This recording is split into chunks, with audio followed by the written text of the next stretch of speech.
Now, I encourage you to go out and look for information by yourself. Put on the comment section what has been your experience with ACEs. If you did take the test, let me know how that went for you. And, you know, we should work together as a community to really prevent ACEs and raise awareness and do what we can to give people a solid chance to be children and then be healthier adults, because not having the awareness of adverse childhood experiences is very detrimental to these children that grow up and become an adult. Hey guys, this is Coach KP, and today we're going to talk about something very important. The topic today is adverse childhood experiences, or ACEs in short.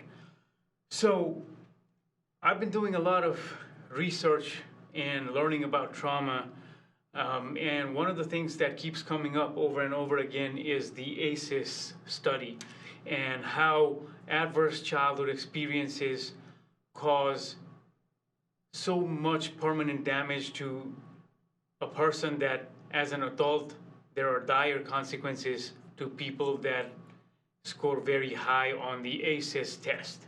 Going deeper into what ACES is, ACES was a foundational study conducted by Kaiser Permanente and CDC in the 1990s. Kaiser Permanente is one of the biggest integrated healthcare provider in the United States, and I didn't even know that. But through this research, I learned that that's what Kaiser Permanente does. And they have more than 12 million people that they have helped through this organization.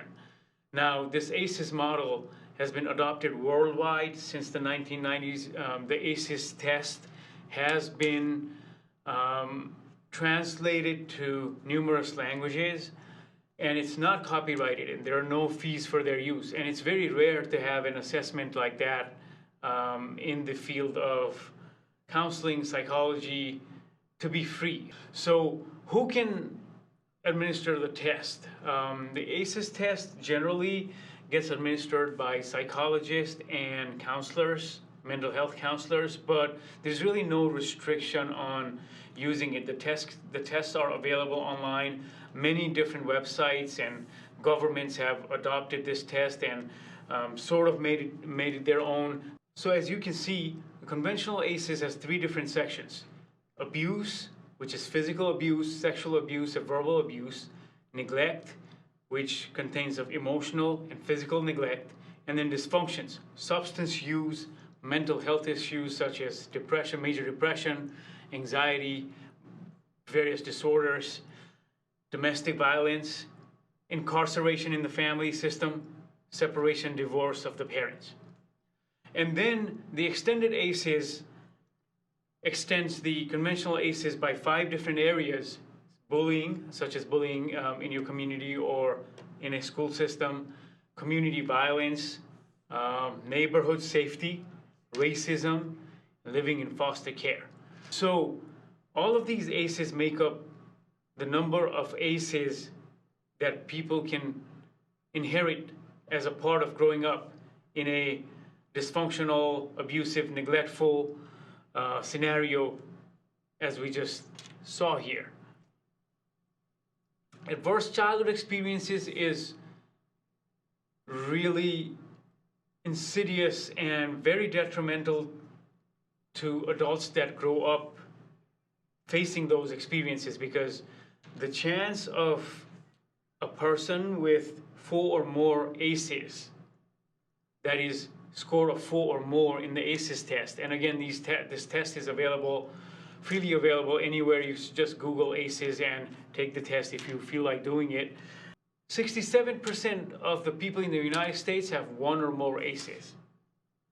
Now, the more number of ACEs you have, the more are your chances of getting diseases. Even though you may be living a healthy lifestyle, your chance of catching STDs go up. Your chance of catching heart disease go up. And the numbers are stark. right? As you can see here, 4.5 times more likely to develop depression. Somebody that has 4 or more ACEs is 4.5 times more likely to develop depression. And you can see 11 times the level of intravenous drug use. 4 times as likely to have begun intercourse by age 15. 2 times the level of liver disease. These are findings of the CDC and Kaiser Permanente, and they've been validated over and over and over again in different countries and in different subgroups of people. So what can we do to raise awareness about ACEs? We talk about it, and that was one of the incentives that I had to talk about it today. Is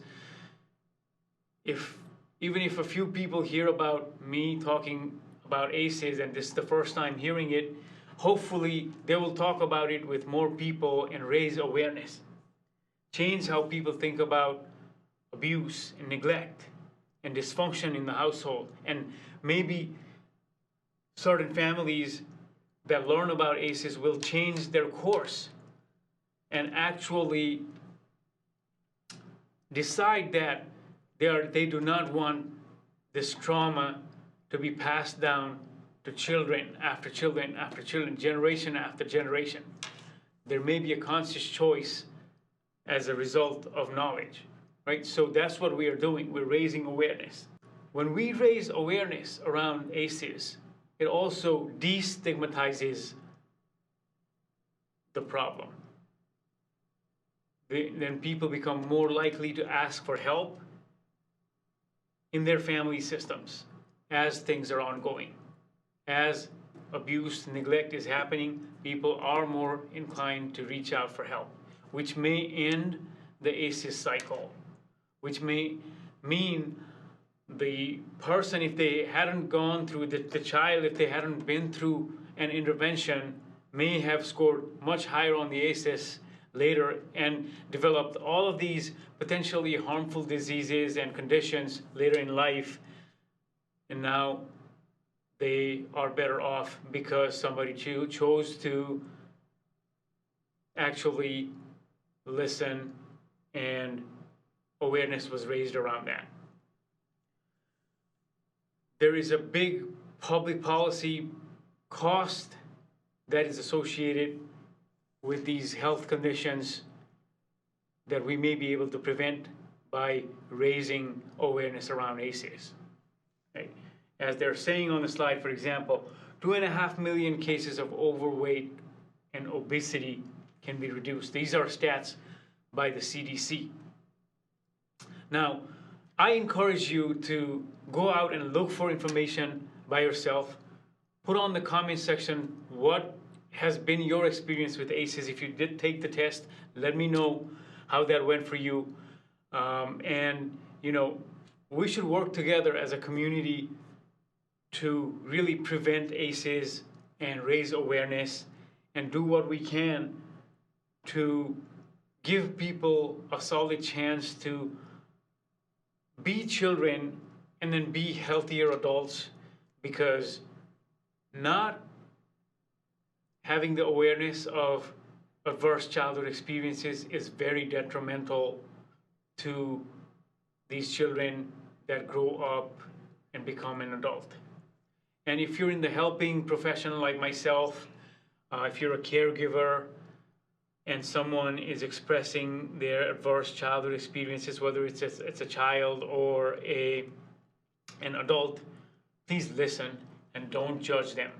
And if it's a child that's coming up to you and speaking about their neglect, you may need to reach out to authority or alert somebody within the judicial system, wherever you're watching this, whatever that looks like, the law looks like in your land. You may need to reach out to authorities and make them aware of what is happening in this child's life. And as a life coach, for example, or somebody in a caregiving stance, if reaching out to the authority right now is not an option or is not feasible because this person is an adult and they suffered this abuse years and years ago, and the people that were causing this abuse are no longer around, or if this person chooses not to report, then you don't give them advice. You listen to their story and be there for them. Ask them how they would like to receive help, right? Instead of trying to tell them or soothe them by saying some things, please listen to them and don't judge their experience, because just by venting to you, they may be releasing some of that trauma. Just by saying these things to you, they may be actually on the path to recovery. And the best way to encourage them is to be there for them. All right, that's all I'm here to say today. This is Coach KP. This is a very important topic that we talked about. And I generally don't have a PowerPoint slide like I have today, but I had to bring some concrete visuals here for you to see, to understand how stark this problem, the ACES problem, is in this world right now. So hopefully you go out there, look for more information on ACES, and we can have meaningful conversations.